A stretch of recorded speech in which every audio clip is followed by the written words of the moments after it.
শ্রীভূমি শহরের লক্ষ্মীবাজার রোডের শারদাচরণ লেনের সামনে সোমবার রাত ৯টা নাগাদ এক ভয়াবহ সড়ক দুর্ঘটনা ঘটেছে।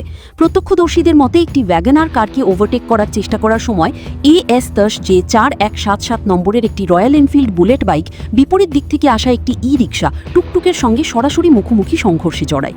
সংঘর্ষের তীব্রতা এতই বেশি ছিল যে টুকটুকের সামনের অংশ দুমড়ে মুচড়ে বাইকটি তার নিচে আটকে যায় এবং বিকট শব্দে এলাকার মানুষ রাস্তায় নেমে আসেন। এই দুর্ঘটনায় টুকটুক চালক ও বাইকের আরোহী সহ মোট ৩ জন মারাত্মকভাবে আহত হয়েছেন। খবর পেয়ে দ্রুত ঘটনাস্থলে অ্যাম্বুলেন্স পৌঁছে আহতদের উদ্ধার করে করিমগঞ্জ সরকারি হাসপাতালে ভর্তি করা হয়। খবর দেওয়া হয় স্থানীয় থানাতেও। আসাম প্রাইম নেটওয়ার্কের প্রতিবেদন। টুকটুকি এবং বাইকের মুখোমুখি সংঘর্ষ। বাইকের দুষ বেশি, বাইকের খুব স্পিডে আইছে,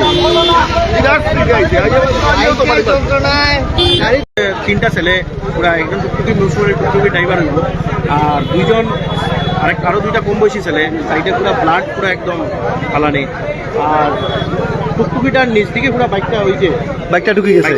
এইখানে সামনে যে আরেকজন ছেলে আছে এর মধ্যে হইল গিয়া একটা ওয়াগনার গাড়ি আওয়াজ আছে, তারে খুব সম্ভবত ওভারটেক করিয়া বাইকটা আওয়াজ আছে, আর সাইড দিকে টুকটুকি যার ওভারটেক করিয়া ডাইরেক্ট টুকটুকির মধ্যে খুব জোরে মারছে, মারিয়া টুকটুকির ড্রাইভারটাও ছিটকিয়া পড়ছে, লগে হইয়া হেও ছিটকিয়া, মানে যে দুইটা ছেলে আছে তারাও ছিটকিয়া পড়ছে। এখন তো জাস্ট অ্যাম্বুলেন্স গেছে, এখন থানারে ফোন করা হয়েছে।